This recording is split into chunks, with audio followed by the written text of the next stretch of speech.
ክብሮች ሁሉ ለእርሱ ይሁኑ። ቪዲዮዎቻችንን የምትወዱ ከሆነ ላይክ ማድረጋችሁንና ቻናላችንን ሰብስክራይብ ማድረጋችሁን እንዳትረሱ። እኛም ምን ያህሎቻችሁ እንደምትከታተሉን ማየት እንድንችል ሌሎችን ወደ መልካም መንገድ የሚመራ መልካም ነገርን እንዳደረገ ይቆጠራል። አሰላሙ አለይኩም ወራህመቱላሂ ወበረካቱሁ። ውድ ተመልካቾቻችን አንዲት የውጭ ሀገር ዜጋ በሶሻል ሚዲያ የተዋወቀችውን ጓደኛዋን ለመጎብኘት ወደ አረብ ሀገር ሄደች። ከተማውን በምታስስ ጊዜ በከተማው ቀልብን የሚይዝ የስነ ህንፃ ጥበብ፣ መልክዓ ምድራዊ አቀማመጥንና የቱሪስት መስህብ ስፍራዎች በእጅጉ ተማረከች። አንድ ቀን ከተማውን ስትጎበኝ ለመጀመሪያ ጊዜ በእጅጉ ትልቅ የሆነ መስጂድ አየች። ከፍተኛ ቁጥር ያላቸው አማኞች ለመስገድ በስምሙነት አንድ ላይ ቆመውን ባየች ጊዜ ተደነቀች። ለማወቅ ያላት ጉጉት ጨመረ። ከዛም ጓደኛዋን ስለ ተግባራቸውና እርሱስ ከእነሱ መሀል ለምን እንዳልቆመ ጠየቀችው። እርሱም ለአላህ ለኃያሉ ጌታ እየጸለዩ መሆናቸውን ነገራት። በዚህ ሁኔታ ላይ እያሉ ትኩረታቸውንም በዓለም ላይ ያለ ምንም ነገር ሊሰርቀው እንደማይችል ነገራት። በውበቷ ተማምና በስግደታቸው ወቅት ያሉትን አማኞች ትኩረት መስረቅ እኔ እችላለሁ በሚል ለራሷ ፉክክር አቀረበች። ውበቷና የእርሷ በፊታቸው መቆም ትኩረታቸውን ለመስረቅ በቂ ነው በማለት አሰበች። ይህንን በአእምሮዋ ይዛ ወደ መስጂዱ ገባች። ከዛም ከስግደታቸው እነርሱን ለማዘናጋት ሆን ብላ የተለያዩ እንቅስቃሴዎችን ማድረግ ጀመረች። ነገር ግን የደነቃት ነገር አንድም ሰጋጅ መኖሯን ዕቁብ የሰጠው አልነበረም። ይህም በጣም አስደነገጣት። ስግደቱ ከተጠናቀቀ በኋላ ወደ አሰጋጁ ኢማም ጋር ሄደች። ሰጋጆቹ ምን እያደረጉ እንደሆነ ጠየቀችው። እርሱም በመተናነስና ከአላህ ጋር በጥልቅ ግንኙነት በማድረግ ሂደት ውስጥ መሆናቸውን ነገራት። ከጌታቸው ጋር ያላቸውን ታማኝነት ምንም ነገር ሊሰብረውም እንደማይችል አስረዳት። ተጠራጠረች፣ ቃላቶቹን አላመነች። ሰውየውም ሰላት በባሪያውና በጌታው መሃል ያለ ግላዊ ቁርኝት መሆኑን በትዕግስት አብራራላት። ከዛም ከቁርአን ላይ የቁርአን አንቀጽ ጠቀሰላት። በዚህ ቅጽበት ከዚህ በፊት ተሰምቷት የማያውቅ ጥልቅ ስሜት አደረባት። በእርሷና በአላህ መሃል ልትገልጸው ያልቻለችው ግንኙነት እንዳለ ተሰማት። ከዛም ኢማሙን ልክ እንደ ሌሎቹ ሰጋጆች እርሷም መስገድ ትችል እንደሆነ ጠየቀችው። እርሱም በመጀመሪያ ሂጃብ መልበስና ውድኡ ማድረግ እንዳለባት ነገራት። መመሪያውን አክብራ ማስቀደም ያሉባትን ስቴፖች ወይም ደረጃዎች ተከተለች። እርሱም እንዴት እንደሚሰገድ በትዕግስት አሳያት። በዚህ ተሞክሮ ውስጥ ጠልቃ መግባት እንደጀመረች ለሰላት ጥልቅ የሆነ ፍቅርን አዳበረች። ይህም ኢስላምን ለመቀበል ወደ ጠየቀችበት ትክክለኛ መንገድ መራት። ኢማሙ መጀመሪያ አማኝ አለመሆኗን ስትነግረው ጊዜ ትዕግስት አጥቶ እርሷን ከማመናጨቅ ፋንታ ተረጋግቶ በትዕግስት ሁሉንም ነገር በሰከነ መንፈስ አስረድቶ ወደ ኢስላም መራት። በጥበቡና በደግነቱ ልቧ የተነካው ይቺ የውጭ ሀገረ ሴት በሙሉ ልቧ እምነቱን ተቀበለች። እኛም በዛሬው ቪዲዮአችን ላይ ሁለት አስፈላጊ ርዕሶችን እንወያያለን። 60 ዓመት ሙሉ ሰግዶ አላህ ሶላቱን ያልተቀበለው ሰው አለ። እንዳለመታደል ሆኖ በርካታ ሙስሊሞች ባለማወቅ በየቀኑ ሶላታቸውን አስተካክለው አይሰግዱም። ሶላታቸውን ተቀባይነት እንዳይኖረው የሚያደርጉ ምክንያቶች ምንድን ናቸው? 60 ዓመት ሙሉ ሰግደህ ሰላተ ተቀባይነት ላይኖረው የሚችልበት ምክንያት አለ። ለምን ይሄ እንደሚሆን ታውቃላችሁ? አቡ ሁረይራ ረዲየላሁ አንሁ ሰው ለ60 ዓመታት ያህል ሊሰግድና አንድም ሰላቱ ተቀባይነት ሊያጣ ይችላል ብለዋል። እንዴት ይህ ሊሆን እንደሚችል ሲጠየቁም ሩኩዑ፣ አጎነባበሱ፣ ሱጁዱን፣ አቋቋሙን፣ ኪያሙን፣ መተናነሱን፣ ኹሹኡን ስለማያሳምር ነው በማለት መለሱላቸው።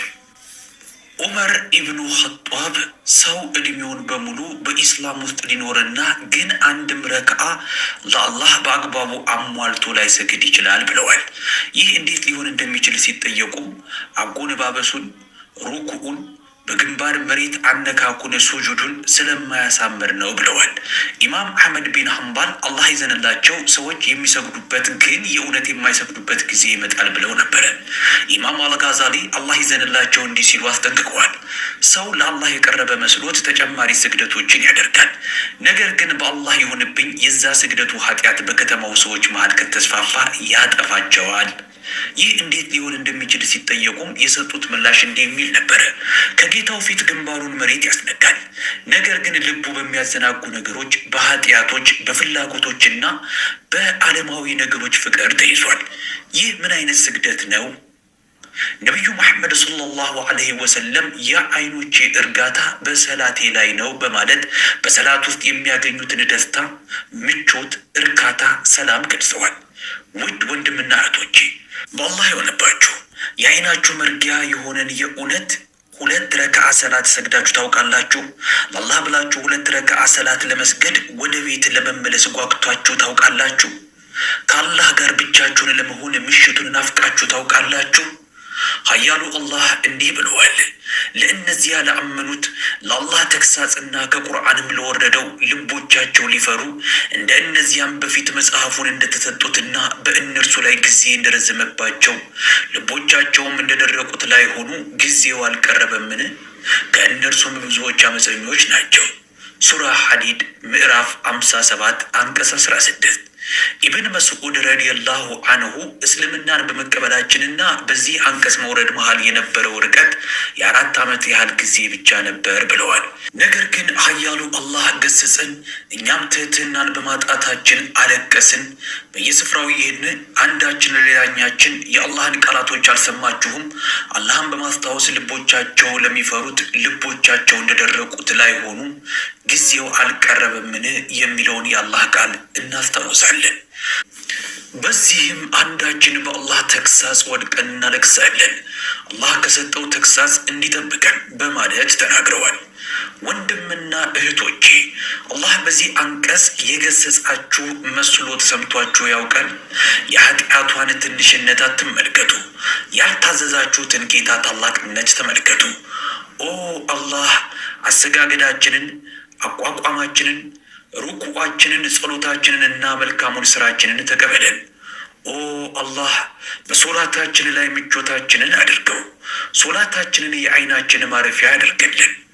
ውድ ወንድምና እህቶቼ 2ኛው ጉዳያችን ደግሞ በጣም የበለጠ አስፈላጊ ነው።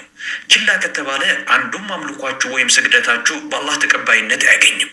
ስግደትና አምልኳችሁን አላህ ከማይቀበላቸው 3 አይነት ሰዎች መሃል እንዳንሆን መጠንቀቅ ያሻናል። ኃያሉ ጌታ አላህ የ3 አይነት ሰዎችን ሰላትና ዱዓ አይቀበልም። የመጀመሪያው ሰው አልአቅ የሚባለው ነው። ወላጆቻቸውን የሚበድሉ፣ ወላጆቻቸውን የማያዳምጡ፣ ወላጆቻቸውን የሚጨቃጨቁትን፣ ለወላጆቻቸው ክብር የማያሳዩትን ሰዎች ነው። በኢስላም ውስጥ ወላጆችን ማክበርና ለወላጆች መጨነቅ፣ ወላጆችን መንከባከብ በጣም አስፈላጊ ነገር ነው። በዚህ ረገድ የሚዘናጉትና ችላ የሚሉት ስግደታቸው በአላህ ዘንድ ተቀባይነት የለውም። ምንም ያህል ቢጸልዩ፣ ቢጾሙ፣ ዘካ ቢሰጡ ወደ አላህ መቃረብ አይችሉም። 2ኛዎቹ አይነት ሰዎች አላህ ሶላታቸውን የማይቀበላቸው አልመናን የሚባሉ ናቸው። የዚህ አይነቶቹ ሰዎች ስላደረጉት ምጽዋት የሚያናፉ፣ መልካም ተግባራቸውን በአደባባይ ይፋ የሚያደርጉ ናቸው። የምጽዋት እውነተኛ ዓላማው የአላህን ደስታ መፈለግ ነው። ነገር ግን እውቅናና አድናቆት ለማግኘት ብለው የሚሰጡ ሰዎች ምጽዋታቸው ተቀባይነት ያጣል። ኢስላም ለትህትናና በመስጠት ወቅት ለኔ አለማለትን ከራስ ወዳድነት መጽዳት ላይ ትኩረት ያደርጋል። ምጽዋት ስንሰጥም በሚስጥር ብንሰጥ የተሻለ ነው። 3ኛው አይነት ሰዎች አጭበርባሪ ነጋዴዎችን ነው። ምርታቸውን ለመሸጥ ሲሉ የሚዋሹትን። ታማኝነት በንግድ ስራ ውስጥ በጣም አስፈላጊ ወሳኝ ነገር ነው። ሆኖም ግን ደንበኞቻቸውን የሚያታልሉ፣ ህጋዊ ያልሆነላቸውን ሀብት የሚያከማቹ የዚህ አይነቶቹ ነጋዴዎች የአላህን ምህረት አያገኙም። ምክንያቱም በማታለል ሌሎችን ጎድተዋልና። ኢስላም መዋሸትንና ማጭበርበርን በጥብቅ ይከለክላል።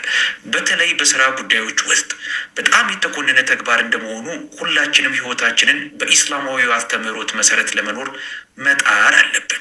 ወላጆቻችንን ማክበር፣ አላህ ሶላታችንንና ዱዓችንን እንዲቀበለን ሐቀኛ ህይወት መምራት አለብን። ውድ የተከበራችሁ ተመልካቾቻችን ይህንን ቪዲዮ እስከዚህ ድረስ እንግዲህ ከተከታተላችሁን ቪዲዮውን ላይክ ማድረጋችሁን እንደዚሁም ከእርሱ አጠገብ ያለችዋን የደወል ምልክቷን መጫናችሁን ቪዲዮውንም ሼር ማድረጋችሁን አትርሱ። ስለምትከታተሉ እናመሰግናለን።